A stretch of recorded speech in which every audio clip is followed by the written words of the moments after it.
Hello there friends, let's talk about the news today, shall we? We've got S1mple's school, a complete disaster in India, a cheating keyboard from Razer and some reshuffles in the end, so without further ado, let's get straight to it. Of course, the main discussion of the last few days has been S1mple's school. I mean, it's closed now. Yeah, you got that right. Many media outlets say that, yet there has been no official announcement, and also no comments from S1mple or his brother. Meanwhile, Sasha's just having fun, great time, hangs out with his friends, drinks wine, well, as usual. And yesterday he took a picture with a famous rapper, just a normal Friday for a legend. So you might ask, where did all this talk about the closure come from, if he's just silent and joyful? Well, it's S1mple, and pun is not intended. All the free lessons from the website just disappeared, and those who paid for the courses began to get their money back. So far, not all the people got it returned, but apparently the process is underway. His website, Play Like S1mple, works very badly and loads for a minute probably, which is not good for a website. In general, something's wrong and something's happening. People already asked S1mple on socials like what happened, why courses are not available anymore, and how to return the money and all that. And Overdrive immediately responded to the news. Unfortunately, the revolutionary scam courses are closed. Do not wait for official announcements and comments, because S1mple is just above it all. He won't waste his precious time explaining why he and his brother are shitting themselves. I mean, he is kinda right, because supposedly there wouldn't be such hype around this S1mple's school if it wasn't presented as a revolution in esports. S1mple himself personally said on HLTV podcasts that it will change CS, and it's a new step, and so on. In fact, we got just the usual tutorials, similar to hundreds of them on YouTube, which are completely free, by the way. And the information he gives isn't that revolutionary, to be honest, just an insight from a pro player. And now we're just waiting for an official statement from S1mple, what all this was, why and how to live with it further, and so on. Many immediately began to say, it's just all a big scam. S1mple, who he was 10 years ago, has just returned. He then scammed people for knives, and he does it again. Like, he's just selling the air and all that sort of thing. But honestly, I personally do not agree with it, because the money is returned, so we can't call it a scam, right? Although not everyone has yet been refunded, so we have to wait before drawing conclusions. Many think that there are two reasons for the project's epic downfall. Either S1mple himself realized that he as well overestimated his lessons and doesn't really want to get embarrassed once again and not to get hit and all that, or there's another theory. He just found a new team, and maybe he can no longer do the project as before. He should be spending all his energy on his comeback, not dealing with the school and doing media stuff, you know? Besides, as Richard Lewis said, there is a conflict of interests. S1mple has collaborated with FACEIT, and FACEIT is part of ESL, and he's a partner of ESL, that is. Meaning, how can you be a partner of ESL and at the same time play their tournaments is not clear. In any case, we're waiting for S1mple to say the last word. I can only add that if it's a new team, it's definitely not Navi. First things first, Blade tells S1mple to go train on tier 3 to get back in shape, and secondly, Ami, the esports director of the team, says that they will not change Ime for S1mple. And like, you shouldn't look at his status. Ime is an important part of Navi's structure currently, and he sacrifices a lot for the team. And you know what, guys, without S1mple, Navi are just doing great. They won the Major, the World Cup, they were in the 2 Grand Finals in a row, but more importantly, they're just ranked #1 in all possible rankings. HLTV, ESL, and most importantly, Valve. I mean, it's basically the top of the world. How long they could stay there is just only a question for Navi. In a couple of days, Blast will start, the best teams of the planet will be there again, and they will have to prove again that all these victories were not for nothing, and not just pure luck of some sort. By the way, the last time Navi were top 1 was almost 2 years ago. And Blade is pretty happy with this achievement. A year ago we made a momentous decision to switch to English and create a new team. It was a real challenge that completely changed our development path. We have now reached the top of HLTV ratings. I'm overwhelmed with indescribable pride for the work we have done. End of quote. And you know what? The other main thing is that Navi have set a unique record. They reached the top 1 of the world with 5 different lineups. Not even FaZe or Vitality could dream of that. And 4 of those 5 times, Blade was the coach. An absolute record. Blade is just a genius. Proved once again. By the way, even m0NESY misses s1mple. He says it's too boring without him, but it's always fun to play against him as well. And speaking of Navi, JL finally got his trophy in his inventory. Yeah, we're talking about the one from the Major, but it's good he finally got it. In the latest update, Valve remembered all the prayers of the MVP of their Major.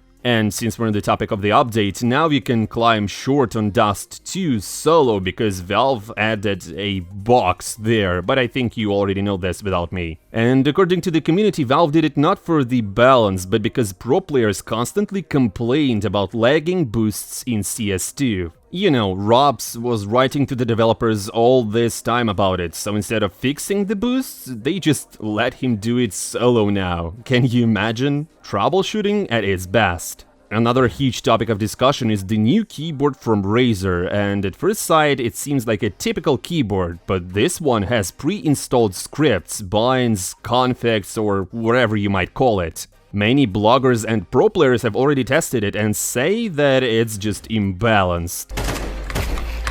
Да. Это правда дает большой импрув вашей стрельбы и ваших движений. Смотрите, я вот просто нажимаю на А.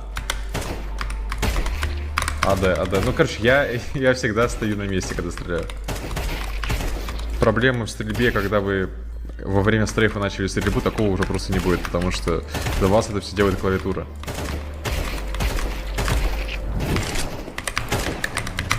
Ай-яй-яй-яй-яй-яй. Я чувствую, что я играю в эту игру сам сейчас, но что-то мне помогает. Это такое странное чувство. Да. Я сейчас двигаюсь, как никогда я в жизни не двигался. Какие-то аккуратные стрейфы, это так интересно. Те же движения, но другое на экране. Here's how it works. With it, you will always hit perfect strafe, because the keyboard basically does it for you on a software level. As streamers say, if you have this kind of movement, you will become overpowered. It has been already appreciated by mouse players. Nico played with it, and they say some on the pro scene have been using it for a couple of months. But the keyboard is very expensive and has been only recently released, and like, isn't it illegal? Well, look.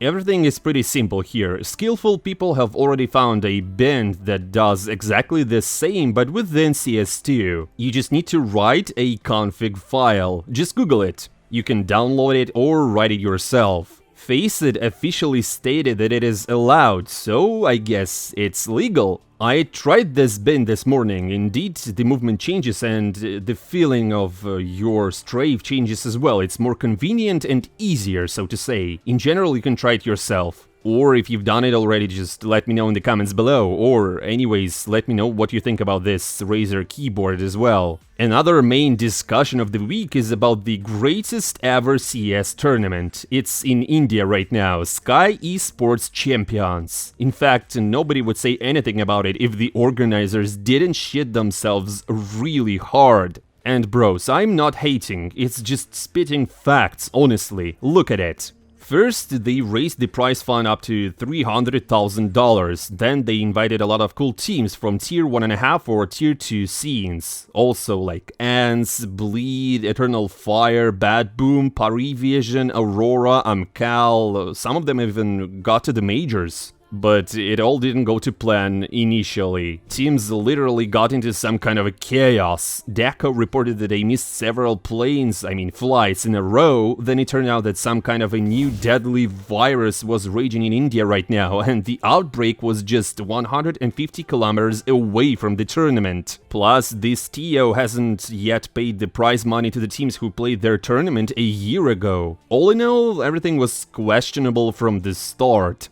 Then it turned out that their PCs have Windows not activated, and some teams didn't even have practice rooms. They all have different chairs, and most importantly, just look at these tables, it's just crazy. Привет, дорогие подписчики! Небольшой обзор нашего практиса. Команда Бэтбум не очень довольна им, скажу честно, но ребята мы неприхотливые, стол наш выглядит вот так. Немножко неровный, как можете видеть, играть не очень комфортно. А играем групповую стадию мы с практисов на LAN-турнире. Это неправильно. На сервере, который Во-вторых, является ладушкой. у Паши Сирена не активирован Windows. В-третьих, у него установлен Fall Guys, Cross Anti-Cheat и какие-то еще куча вещей. У Влада стол выглядит вот таким вот образом. Бамбуковый, короче, топовый. И Valorant трекер. кресла у всех разные. Вот тут красивое у Влада такое. Valorant трекер. Вот Valorant у нас. Трекер немножко три У Сани компьютер что-то барахлит. Короче, играем, ладно. But that's just half the trouble. Their PCs themselves turn out to be ancient. CS2 can barely run. Navi said that they had like 1 in 50 FPS, while their opponents had 300 plus. Just normal competitive conditions. And listen to this, the peak ban phase was held on the phone. The world has never seen such a thing. And the most fun began even before the start of the games. In the hotel where it all was held, both electricity and internet were just cut off. And that's it, the tournament just stopped for 5 hours. All the players began to record it and post on socials how terrible everything was. And Santares said that this is the worst tournament in history of CS. And the broadcast itself was lagging all the time, so making highlights was simply impossible, not even considering how bad were the observers most of the time. And anyways, Bad Boom just ended up having their PCs taken away from the team altogether. Бля, это просто мем. Они ничего не объяснили, просто начали компы выносить с практиса. Просто молча. Я не понимаю. Это просто долбоеб.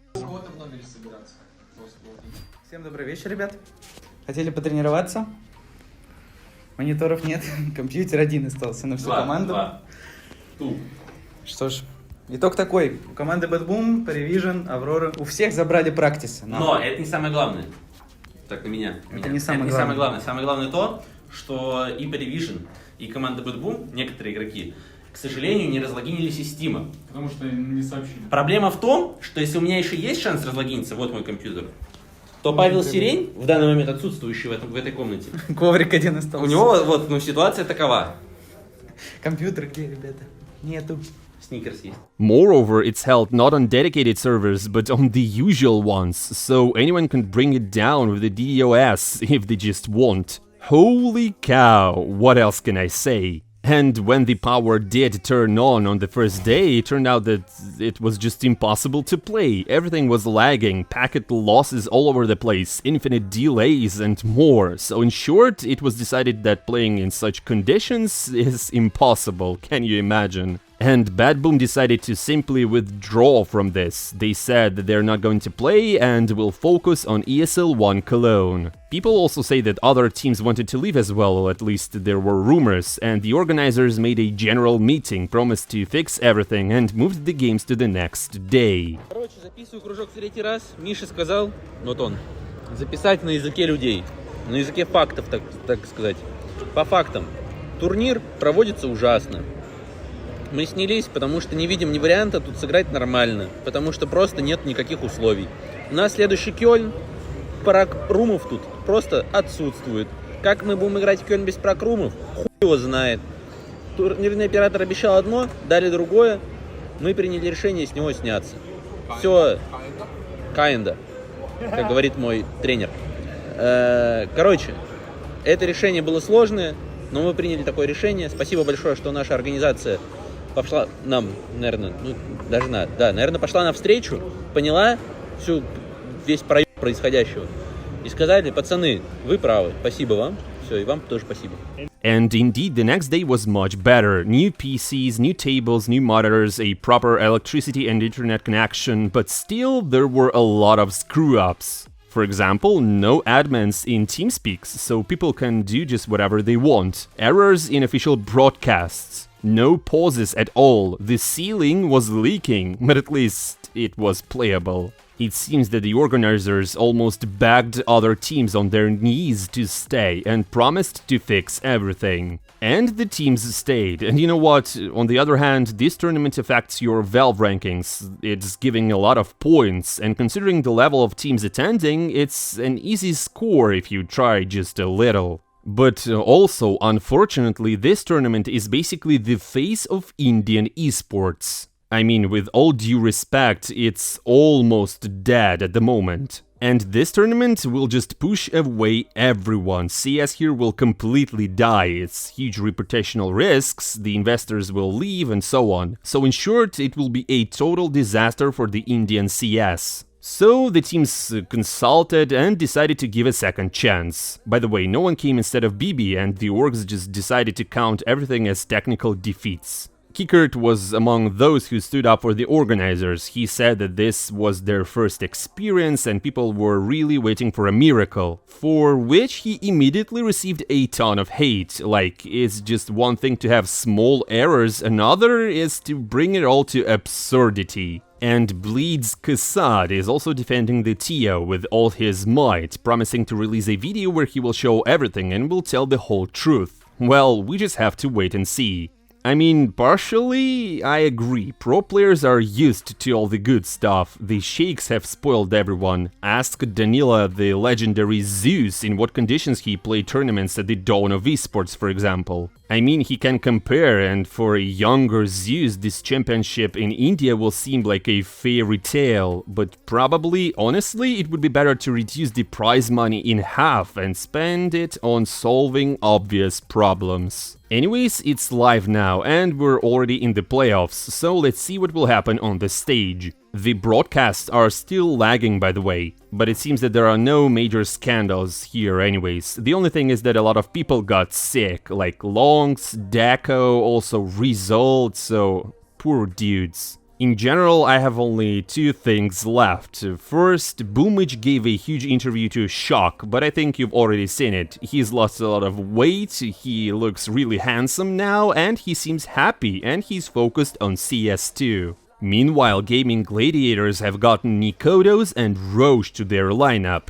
Now the roster looks a lot better and combat capable, yet is still a far cry from tier 1. Anyways friends, thanks for watching, don't forget to hit the like button, to subscribe to the channel and to comment with whatever you want. I remind you that Blast starts on Monday. Let's watch it. I'm not saying goodbye for a long time. See you soon.